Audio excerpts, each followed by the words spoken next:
Good afternoon, everybody. Have a great lunch. Yeah. First, I want to thank Elena and the committee for inviting me here today. Super big honor. I've been to this conference for the last however many number of years, and to be able to stand on the same stage as some of the people that I've watched that I have so much respect for is a great honor for me. So I appreciate that. Thank you.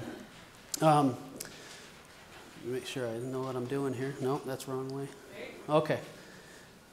So, as Elena said, I'm a nurse practitioner, so most of the people that have stood on this stage and talked to you in the past come from a clinical background of treating people, veterans specifically, for mental illness one way or the other. My perspective is a little bit different in how I came to find this theory, and the work that I do in regard to the theory is somewhat different than what you've seen or heard from in the past.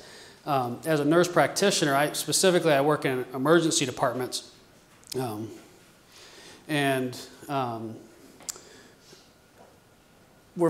a very fast-paced environment. If you've never worked in an emergency department or been to an emergency department, I have a lot of responsibilities beyond mental health. I see people from everything from sniffs and runny noses to heart attacks and strokes and things of that nature. So I have a lot of responsibility and a lot of clinical knowledge that I have to possess across the board beyond mental health. But the saying goes, if you're an ER provider, by default you're a mental health provider, because we do see a lot of mental health issues that either come in as mental health issues or they come in as somatic issues manifested by mental health issues, which the previous presenters have talked about. As Elena said, I'm a Marine veteran. Served 6 years in the Marine Corps, got out as a sergeant, served in Desert Storm. And in Desert Storm, one day filling sandbags, I made myself a promise that one day I would achieve a doctoral degree. I didn't know in what discipline at the time, but I knew at that stage that I was going to go on at some point and I was going to achieve my doctorate. And so got out of the Corps, worked for a number of years doing a number of things, went to Grand Valley, got a degree, kept working in different capacities, decided later I was going to go back and get a second bachelor's degree, which I did in nursing. Got into working in emergency departments, decided to go back and get my doctorate in nursing. Now that I've completed it, I'm pretty sure that it wasn't an epiphany in Desert Storm that gave it, but heat stroke that gave it to me because it was a lot of work.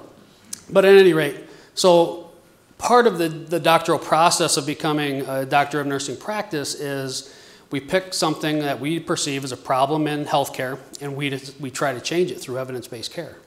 And so being a Marine and being passionate about my fellow veterans, one of the biggest things, like most of you, I'm passionate about vets who take their own lives. And so that was kind of how am I going to fix this thing? And so I delved into the research and just read tons and tons of literature trying to find a way to how am I going to impact this thing from either a primary care or an emergency care or basically a frontline type of environment. So I'm seeing people for all kinds of things. How am I going to pick out people that I think might be at risk for suicide versus everybody else that's just kind of coming in and doing their thing? And so long into this process, I decided I need a choke point. I need to find where is it that I can really screen these people out. When I'm looking at all these screening tools that are out there, most of the screening tools, and you'll see kind of a pathway of suicide in a minute, either fall into these broad risk categories, which we've talked about. Some of them are mental health, isolationism, moral injury, guilt, these kind of things specific to veterans, and then civilians have their own laundry list of risk factors that also coincide with veteran stuff.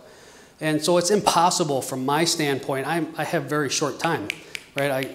I'm busy. I can't screen all of these things to figure out who might be suicidal or at risk for suicide down the road versus who isn't. I need something, a choking point. I need to do something that I can actually do at the bedside, or one of my nurses can do at the bedside, to get this process along. And so that's where I kind of found this interpersonal theory of suicide.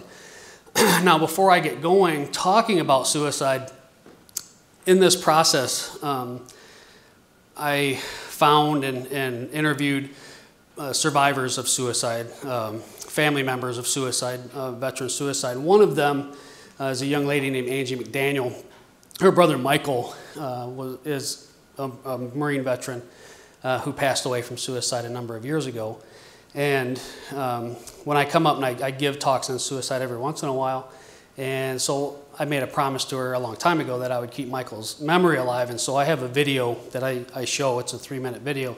Have some tissue ready, because I'm going to tell you right now, it's a hard one to watch, but it's the reality of the way it is. And as you watch this video, there's some statements in there from Angie about what her observations were of her brother leading up to this. And so make sure you read those observations, because they play into the concepts of what we're going to talk about on this pathway of suicide, if I can figure out the IT portion. I wasn't always blind. I used to have good eyes. Pre-doctoral degree.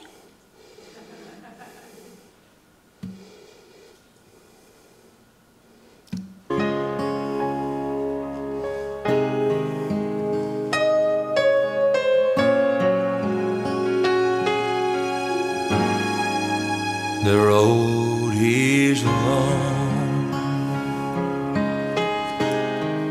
with many a winding turn that leads us to who knows where, who knows where. But I'm strong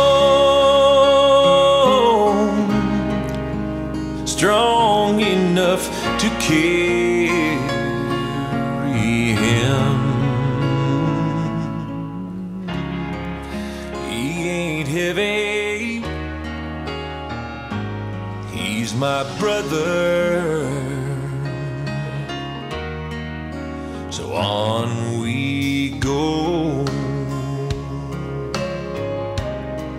His welfare is my concern. No burden is he to bear. We'll get there. For I know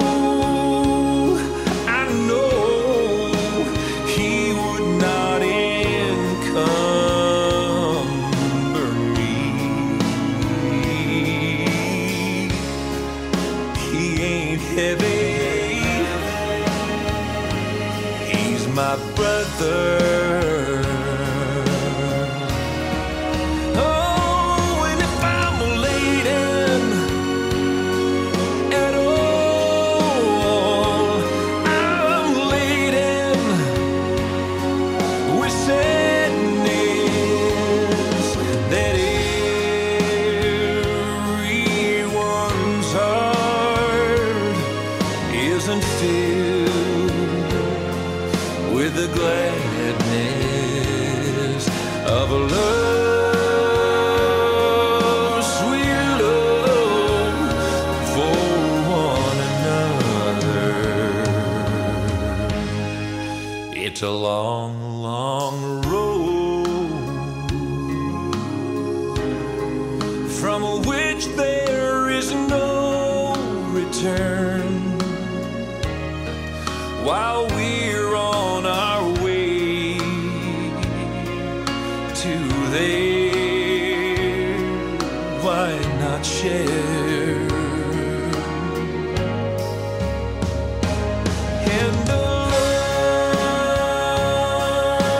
Lord doesn't weigh me down at all.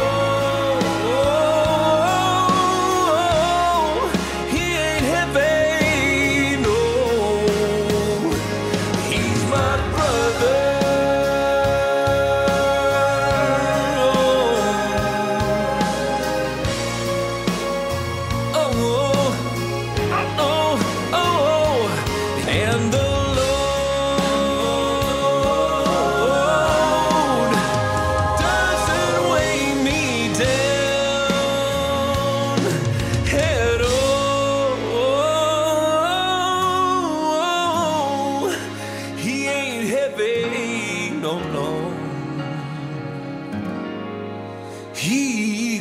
my brother. Yes.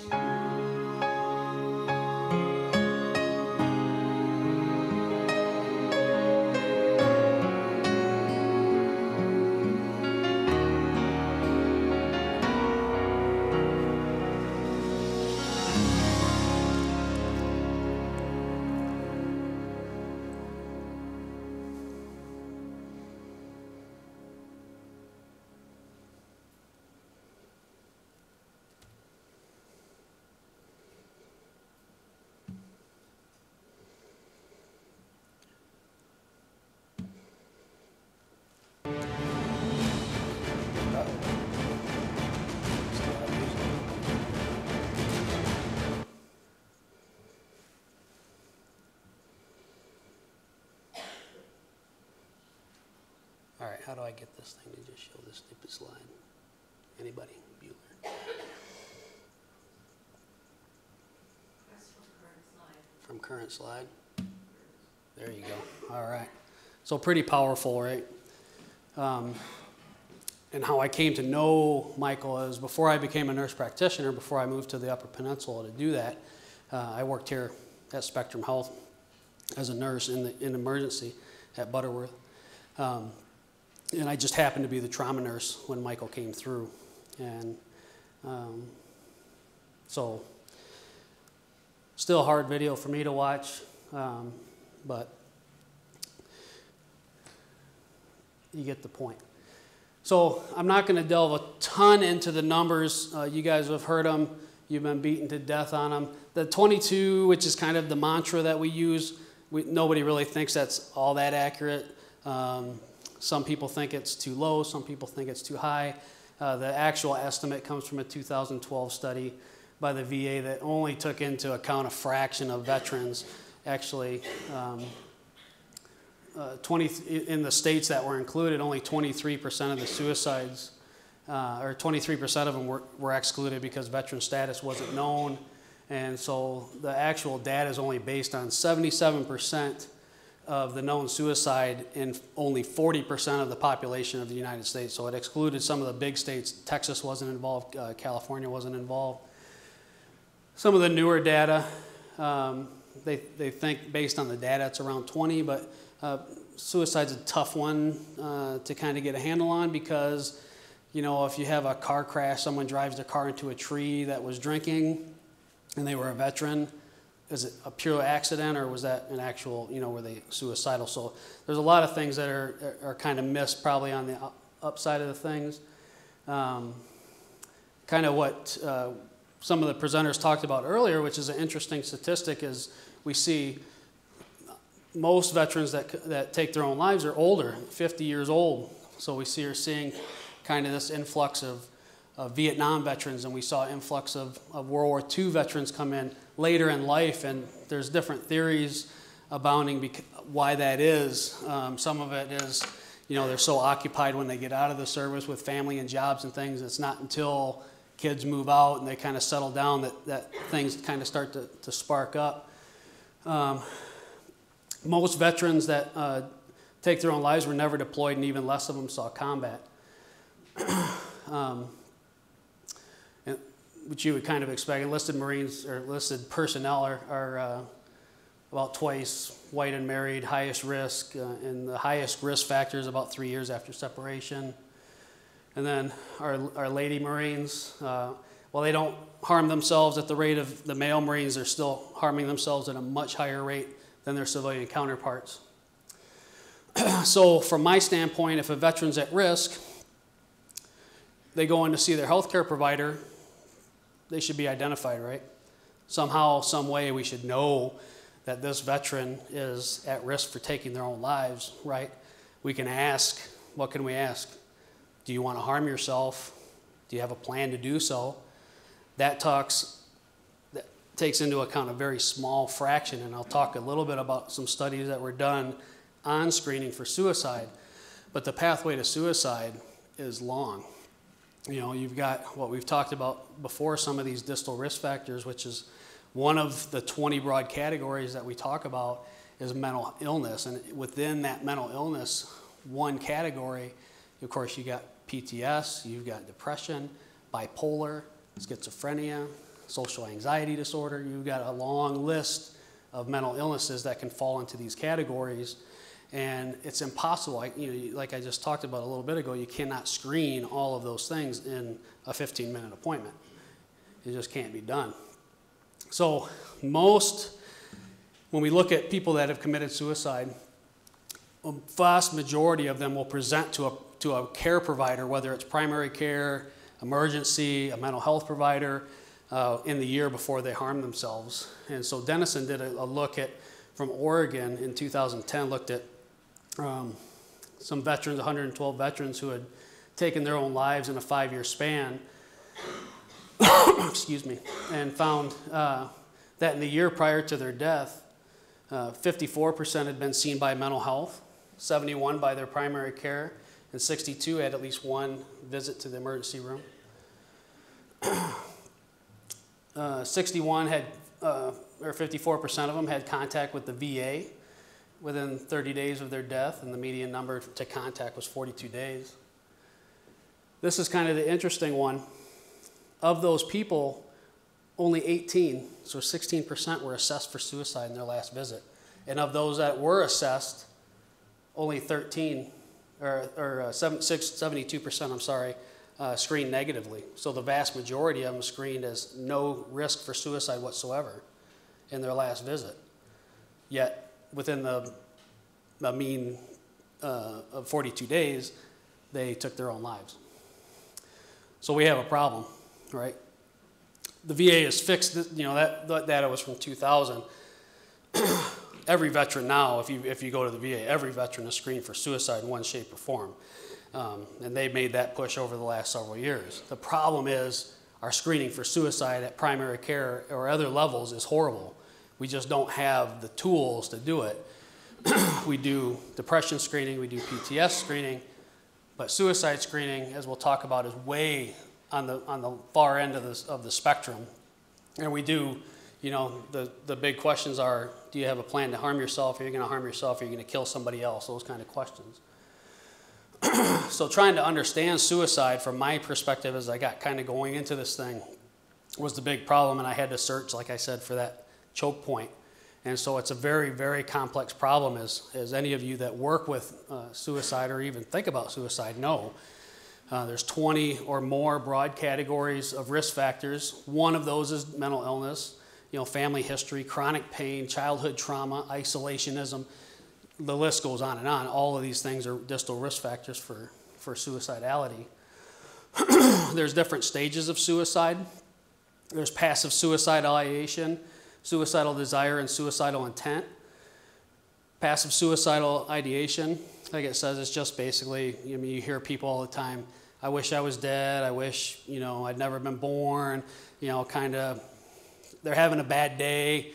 They may be serious, maybe they're not serious, but they kind of dabble in this kind of passive, just think I would be better off if I wasn't around. That can flip into more of an active suicidal ideation where they actually think about harming themselves, but they don't really have a plan or actual intent to do so.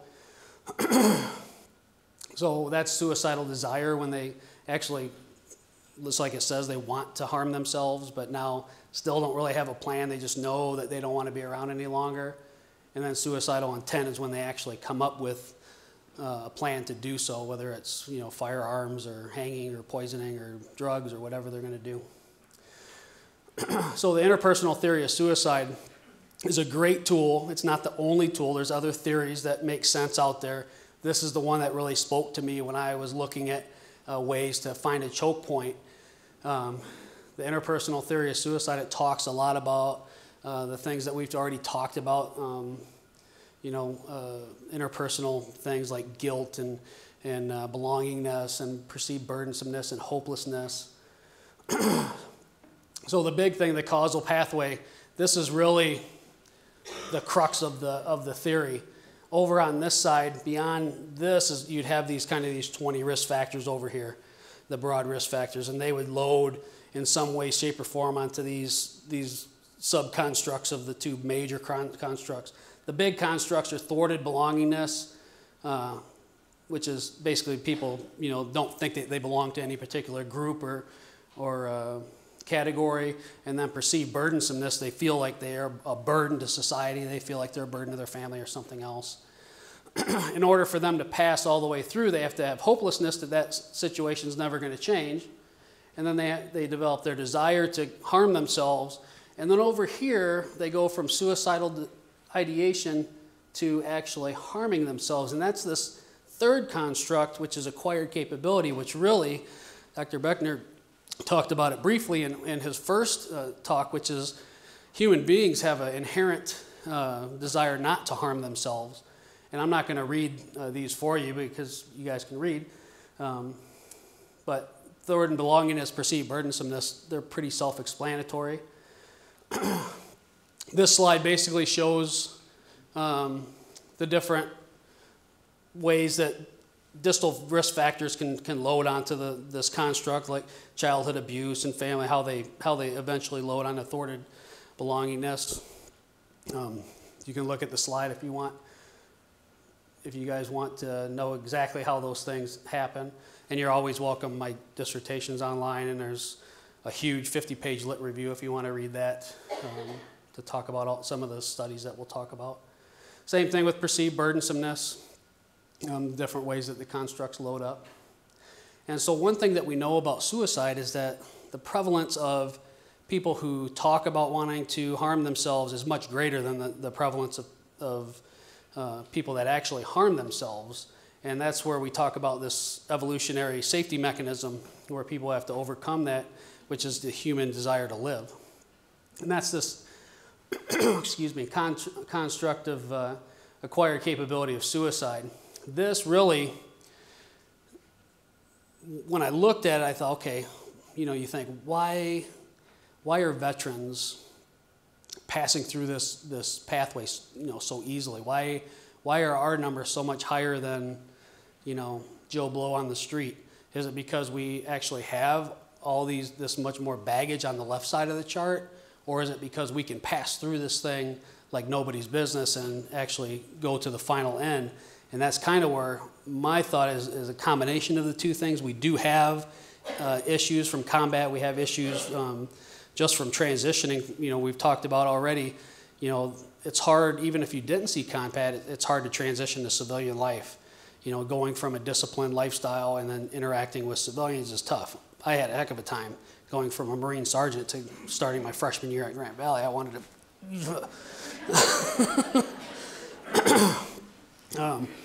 But at any rate, so you have to acquire this capability to harm yourself. In order to have that capability, you have to do two things. You have to have a high tolerance for pain, so pain can't really have an impact on you, and you have to have a lowered fear of death. High tolerance for pain, lowered fear of death. Sound like anybody you know? Okay, so that's the theory. And theories are great, right? But does theory work? And so in order for us to actually take a theory seriously, we have to have some empirical evidence. We have to have something that shows that this is an actual thing that we can deal with and it's going to work for us. So there's numerous studies. In my project, I just reviewed 18 articles for my particular dissertation, my project, but there's many more out there, and some of the different themes of the research out there is listed. PB is just perceived burdensomeness as a general predictor of suicidal ideation. TB, both of them together as mediators. All three of the things together as predictors or mediators. Combat exposure on acquired capability. And it's a wide variety of subjects, from students to gay lesbians to Spanish speakers to chronic painters. There's a large variety of folks that have been the subject of these studies. One of them, those categories, is military and veteran population, and those studies are quite interesting. So in general, the literature review, if you look at all the literature on these constructs, thwarted belongingness and perceived burdensomeness can easily be screened, and I'll show you the screening tool in a minute. And they're robust. They're in almost every study. They're much more powerful predictors for suicidal intent or ideation than any of the distal risk factors, including hopelessness, depression, PTS, anything that we've measured against it. In almost all of the literature, perceived burdensomeness has come out as kind of a stronger one of the two constructs for predicting. So just in a few of those studies, this one looked at 103 active military. Excuse me. And in those, in this subject, 15% of the sample had suicidal ideation, which is actually a quite high sample of people with SI at any particular time. And you guys can read that. But the biggest thing that take away from this article is that in the two regression models, and if you're not familiar with statistics and regression model is just a statistical test that's set up, and you can, so if I want to test like how a bunch of things affect something, I set up this regression model. And the first one, of course, will say, I want to test PTS or depression or hopelessness or whatever the risk factor is, and what's its outcome on this test for suicidal ideation. And then in the last regression model, I test the one that I really want to know about. And so in this case, they were testing against depression and chronic pain, and then they instituted perceived burdensomeness and found that those experiencing perceived burdensomeness were 21.5 times more likely to experience suicidal ideation than if they didn't have it versus the depression and chronic pain group. Dr. Bryan and his group, if you want to, Dr. Bryan runs the Center for Veteran Studies at the University of Utah, great clinician, helped me a great deal with my project. That's an interesting website to look up if you want a bunch of stuff on veteran suicide, PTS, all kinds of stuff. But so he looked at a bunch of veterans that were going through TBI treatment.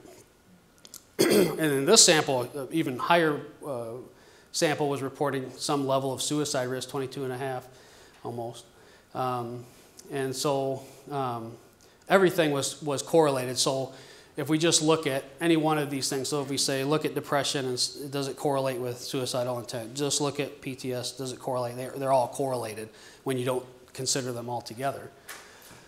In the final model, combat experience was associated with PTS with severity, which you would, I mean, that makes sense, right? And that's what we would expect. And acquired capability, which again, we would expect that. Only thwarted belongingness and perceived burdensomeness were associated with suicide risk. So depression and PTS, none of those things were directly associated with it.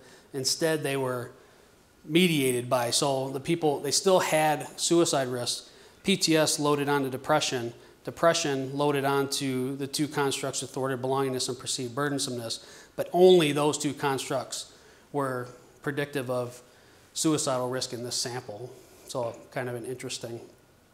So we know that, you know, people with PTS, and we know that with depression that they're at risk for suicide, but these models kind of show that these two perceived burdensomeness, these social constructs kind of mediate the relationship between PTS and depression and combat exposure with suicide risk.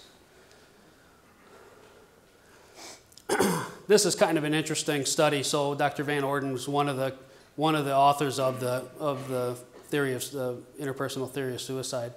She did a study just to look at how acquired capability was affected by people who had multiple suicide attempts.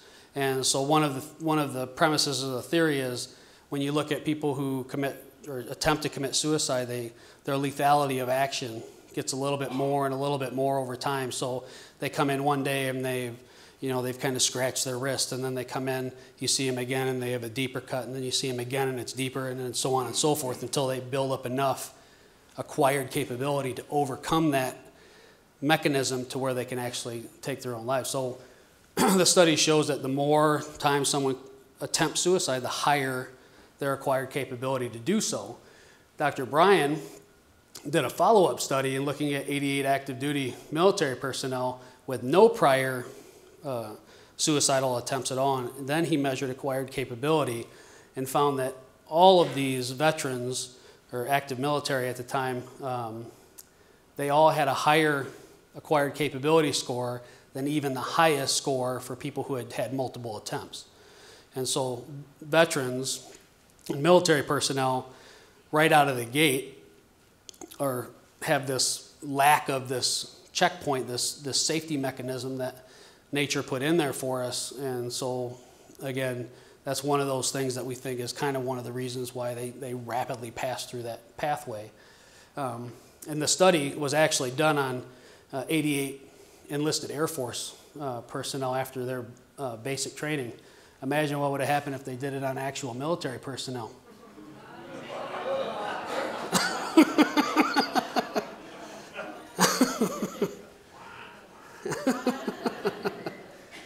This is the interpersonal needs questionnaire. This is one version. This is the 10 version. There's a 15, 12, 25. This one I created. I derived it from a study. There's no actual, so if you want it, you have to kind of pull it off my work. But I derived it from the research by Dr. Bryan. And so I just created a 3-point Likert scale that's easily screenable, because any positive, if it's positive at all for anything, so if you have anything beyond a 0 in any one of these categories, except there's the 2 reverse constructs, but any positive screen on here at all is a positive screen for suicidal risk.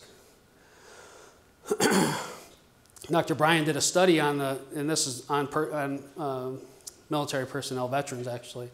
So if you don't use the INQ at all, you just do regular screening, a person would have a 1 in 20 chance of having suicidal ideation or suicidal intent without the use of the INQ-10 at all. If they screen positively on the INQ-10, they have about a 1 in 5 chance of having eventual suicidal ideation. And then if they screen negatively for suicidal or for on the INQ-10, they have a 1 in 200 chance. And so this is very important from a screening standpoint, because in screening someone at my level, I have to do it quickly and be able to have a referral network and be able to sell something to. So part of the problem with screening someone is, if I screen someone, I have to be able to sell that when I refer them to somebody. So if I'm referring them to one of you guys, I have to be able to tell you why I want this person to see them. And so this research helps me to do that, because this tool is validated. This is just one study, but so from a screening standpoint, I have to have a valid tool that I can say, I need, Johnny Marine here to come see you because he screened positively on the INQ-10, and I think that eventually he's going to be at risk for suicide. This screening is not a screening for acute suicidality. This screening is for eventual. So the difference between screening along that suicidal pathway is, if I'm screening intent and desire down there, that's kind of what I see regularly in the ER, right? So someone comes in and families called the police because they've threatened to kill themselves, or they've come to the ER and said, I want to harm myself, or something along those lines. Those are easy. They told me they want to harm themselves, right? And that's also that far areas where you'd find, the crisis hotline, you'll find, calling 911. All of those kind of things fall into that far category. But as we've seen from the previous slides, there's a lot of people that are missed because of that, because they have eventual suicidal intent. And that's what this screening tool helps us to do, is find those people who eventually could go into the suicidal intent. Here's the problem. So when I implemented this project, I did it outside of the VA. I attempted to do it at the VA, but anybody who's attempted to do anything at the VA, you know how that went. So I attempted to do it at the VA, got turned around and told, no, you can't do it at the VA. So I thought, okay, I'll just do it in the civilian world. That's easy enough, right? So I went to a few places within the Spectrum Health Network and said, hey, I'd like to do this project, and here's the validity. I mean, the research speaks for itself. It's easy peasy, lemon squeezy. And almost everybody I talked to said, well, we don't, we don't see veterans. You should do it at the VA.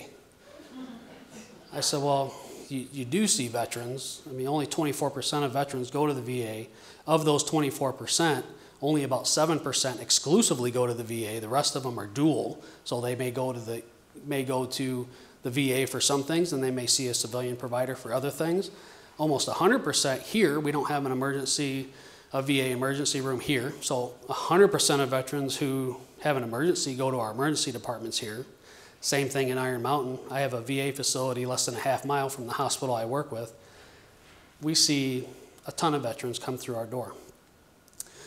So I kind of ran into a roadblock. So I don't think Danielle came today, but Danielle Montag is a colleague of mine from Spectrum Health. She runs the veteran program there. We kind of got together and said, boy, we really need to start identifying some of the veterans that come through here. And so through a lot of red tape and a lot of pushing and a lot of other things, we finally got Spectrum Health to cave. And now when you go to a Spectrum Health facility, one of their registration questions is, have you ever served in the military? And so Spectrum Health is the only hospital I know of right now in this whole country that identifies veterans. Not just everybody identifies veterans if you're being serviced for the VA because of this, right? That's where they get their money. But these are screenings for just anybody that comes in. And so the goal of that screening was, we want to know how many veterans we're servicing in the civilian sector. And actually we found out that Spectrum Health actually services more veterans than the local VA services. And so one of the studies we did in the inpatient world, up to 20% of their inpatients were veterans at any given time at Spectrum Health. And that's even higher, because emergency department, our mantra is, meet them, greet them, treat them, and street them. So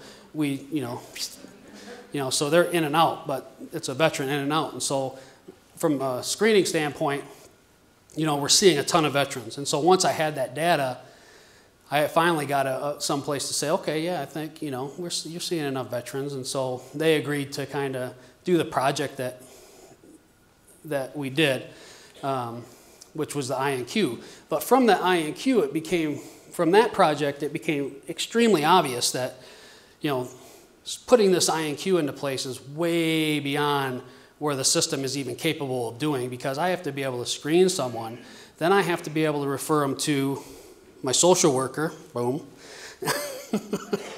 and then she has to be able to know what resources are available for this veteran and get them connected to the right treatment, not just any treatment, the right treatment. And that's kind of what you've seen throughout this seminar today, is that there's a lot of treatment options, but what's the right treatment? And so I don't want to just screen people and send them to any treatment.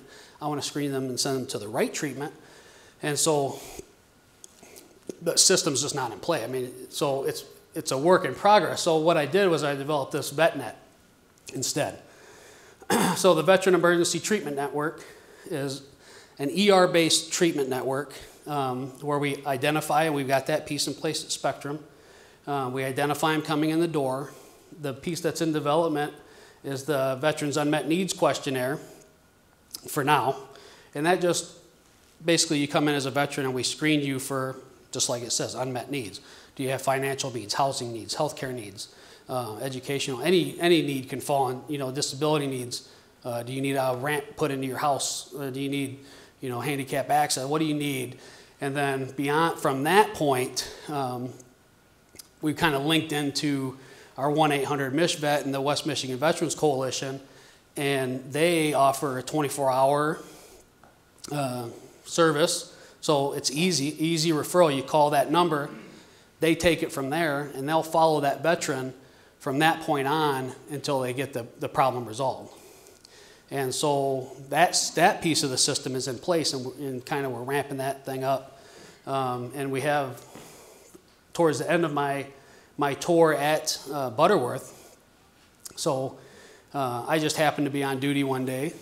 I was working as a nurse, and another one of my coworkers who kind of knew what I did was a Navy veteran. I get a call on the phone. He says, "Hey Jeff, we have a suicidal Marine over here in the particular mod where we keep the suicides and that kind of stuff." And and he's bouncing off the walls, and no one's able to talk to him, and he's freaking out, and I think he's going to kill somebody, and can you come over here and talk to this guy? So I've got a patient load, so my team's, fortunately, they're able, and they end up taking my load, and I go over and I see this guy, and, you know, typical one of us, you know, short haircut and bad attitude and tattoos and, you know, and stomping around, and I can't stay here, blah, blah, blah, and I'm leaving, and this is BS, and blah, blah, blah, blah, blah. And so I just sat down and, you know, we started talking, and, you know, and of course, once he knew I was a Marine, then it was, you know, oh, okay, you know, I'll talk to you. And so we sat and talked, and what we found out was he's freaking out because we thought, and our social workers, who are, you know, great, thought that he needed to be inpatient. That's how serious he was. He needed to go to an inpatient facility. And this is a kid who had two young children. His wife was at home. They were struggling to make ends meet. So they had, you know, he would work during the day as a contractor. It wasn't a job that he would get any sick time. He couldn't do that. If he didn't work, he didn't get paid. And his wife worked nights, and while he was with the kids at nighttime, and they kind of alternated, and that's how they made their, you know, made ends meet. And so he said, I cannot go to inpatient. You know, we'll lose our house. You know, we'll lose our cars. We'll lose everything. You know, there's no way. And so, of course, he's already in a stressful situation where he wants to harm himself, and now it's 10 times worse. And he's freaking, and he's like, you know, and if you don't know anything about inpatient psych in the emergency department, you don't have the freedom to leave. We've got big, burly security guards that, you know, you're not going anywhere. And so, you know, I said, you know what, Devil Dog, listen, I'm gonna take your pack. You just chill out here. I'm gonna get this resolved one way or the other. And you just calm down, and I'll take your pack, and I'll keep marching, and I'm gonna come back, and I'm gonna tell you what we found. So okay, I'll give you a chance. He said, oh, that's fine. And so I calm and coolly, you know, walk out of the room, and then frantically run to the phone, the email. And I'm like, you know, Elena, Houston, I got a big problem. And I hadn't, you know, Elena and I hadn't talked in a while. And so come to find out, Elena is on vacation in Pittsburgh at a Pittsburgh Pirates game. And so I get it, you know, I'm like, I got, you know, this guy, and here's the situation, and what are we going to do? And so I get a text back, you know, hold on a second, you know, let me figure something. No. So she gets a hold of Sue Thalen, who's in charge of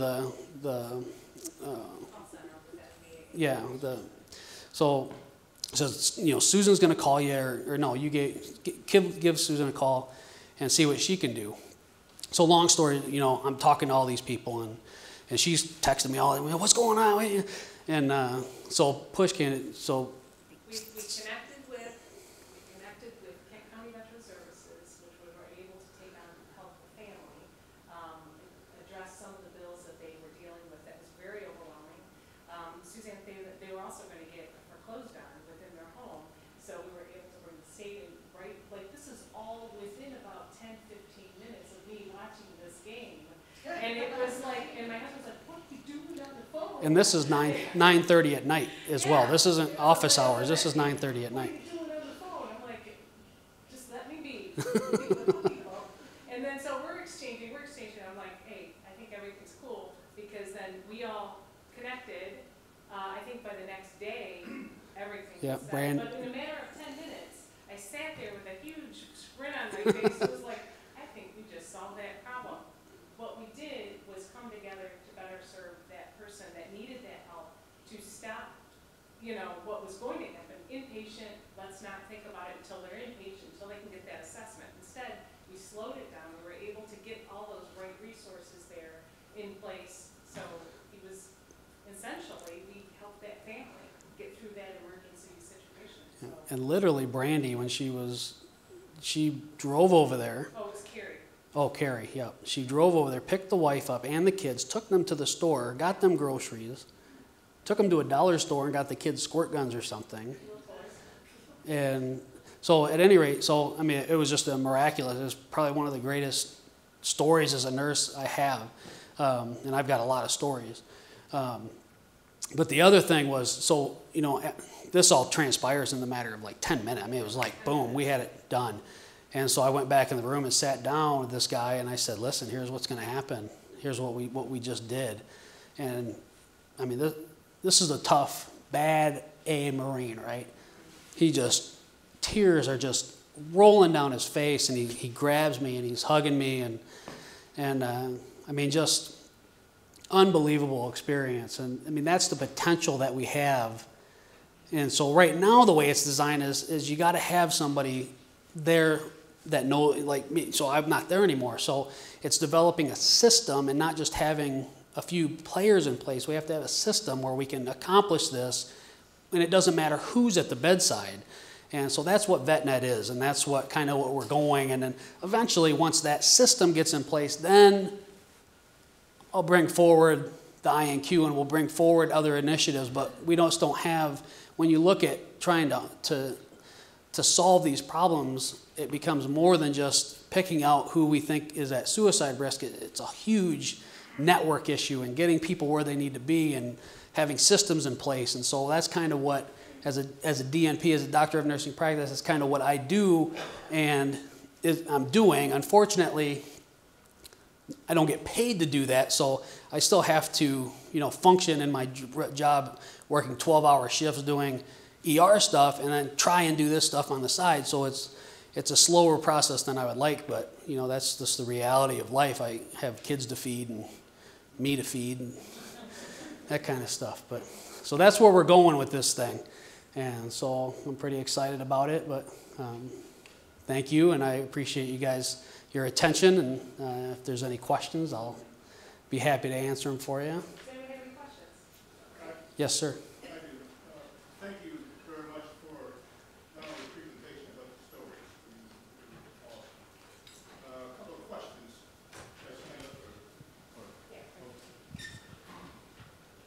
A couple of questions.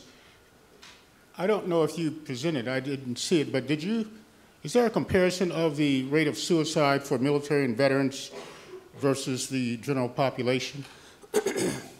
So the veteran suicide rate at last note was, I think, 29. So when you look at suicide rate, what we're looking at is we break it down into per 100,000.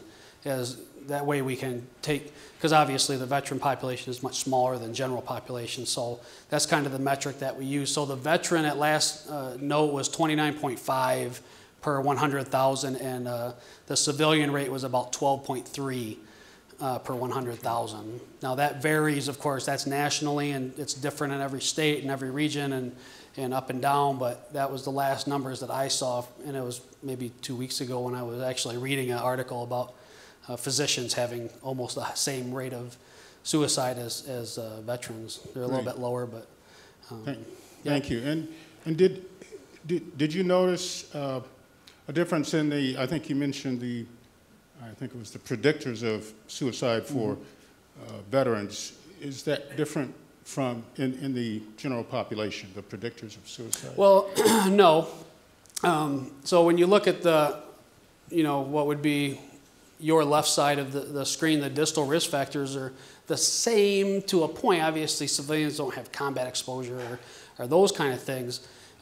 They still, according to the theory, would present through the two constructs of thwarted belongingness and perceived burdensomeness. We think where the big difference is that third construct, which is the acquired capability of suicide. So veterans and civilians, when we were looking at it kind of over here, they may go back and forth through those constructs, and they're temporary. It's not a straight line. You don't have to go all the way through. So some people may go and they come back and dabble in that area, where we think the big difference, at least according to the interpersonal theory of suicide, is that checkpoint, that piece that might stop a civilian, that acquired capability piece. Veterans are able to just go right through that because they've been trained to not fear death, right? From boot camp on, you're trained, you're jumping up and running into machine gun fire, and you're carrying your buddies and that kind of stuff. And of course, your tolerance for pain is higher because you're on marches and that kind of thing, unless you're in the Air Force. But fortunately, I'm not, so I'm not going to rush the stage.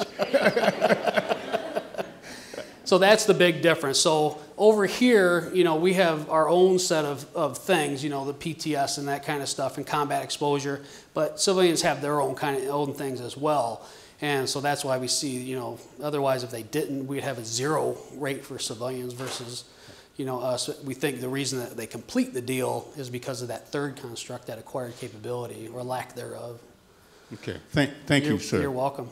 I've got a question here. Hello. Hi. So what would you recommend a family member or a loved one who doesn't have any clinical experience but is concerned about their veteran? How would you recommend that they start the conversation of seeking care? So, I mean, it's a tough question because part of the problem is what access to care do they have? So access to care is always a barrier, and it just depends on what their access is. Are they VA patients? Are they civilian patients? Obviously, if they're a VA patient, that's fairly easy. You know, you take them to the VA, and now whether or not that gets the results that you're looking for. I mean, but from a family member standpoint, you know, what can you do? That would be your other piece. From a civilian standpoint, it's even I mean, it's a tough thing. So if you're really concerned for them, like you think this is imminent, that's taking them to the emergency department or calling the veteran hotline or one of those things. If you think they're way over here and they're in crisis, those are, you know, your immediate response. If you think they're over here and you're just concerned about them, something's not quite right. Like when you read what Angie wrote about her brother Michael, right? So you see in her statements, you know, he longed to be back in the Marine Corps, which shows that thwarted belongingness piece, and he didn't fit in, and he felt like, you know, she literally says he felt like he was a burden and wasn't successful, those pieces. So if you're kind of have that kind of distal thing, I think that's, you know, convincing them to go sit down with a primary care provider or an emergency provider and say, you know, this is why I'm kind of concerned. What can we do? Can we get a referral to mental health? Can we get a referral to, in this area it would be like Network 180. In Iron Mountain it would be North Point, which is our community mental health point of care service. But it just depends where you are and what their service is. So it's difficult because, you know, we already know that there's no network there. That's the big problem right now in the civilian world, is there's no network of people that know veterans. So that's our biggest issue, and that's what we're trying to solve. Does that answer that, I guess? Yeah. Alrighty, I guess I'm on. Number one, I will fly over to your house and drop a bomb, by the way. But I am a survivor. I am a survivor. And back when I first started having my issues, I was within 60 days of seeing a psychiatrist. And I'm just curious as to how are they closing that gap between the military and the actual outside source, you know, from psychiatry. You know, how have they come in that gap? Now, are you talking about at the VA, or are you talking about in the civilian world? With the civilian tying into the military. How are we solving it? We're not. That's the bad answer. But that's a lot of the issues yeah. that I had back when I first came out of my suicide. And when I woke up to realize what was going on, there wasn't. It was just a massive confusion. Everybody was trying to push me somewhere, but they didn't know where to put me. Well, and when I implemented my pride, that was one of the things in talking to the particular social worker that I worked with was, I said, what happens if you have a veteran? What do you do with that veteran? Oh, we send them to the VA. And I said, well, what if they're not affiliated with the VA? What if they're National Guard and don't have it? What if they got a bad conduct discharge and they can't go to the VA? What if? And she goes, well, I just thought all veterans went to the VA. No, that's not. And so that's kind of, we're trying to solve that through education, that there's a lot of veterans that don't access and some that don't have access to the VA. Even if they wanted to go to the VA, they couldn't go to the VA because either they've got a bad discharge, they're National Guard and that never deploy, that didn't fit in the bill. Now some of that's changing, but that's part of the problem. And to be fair, the entire, from my perspective, the entire mental health system, at least acutely, is broken. We have in our ER, and we had at Butterworth ER, you'll have people that need to go to inpatient care, that there's just no beds available, and it's almost impossible to find one.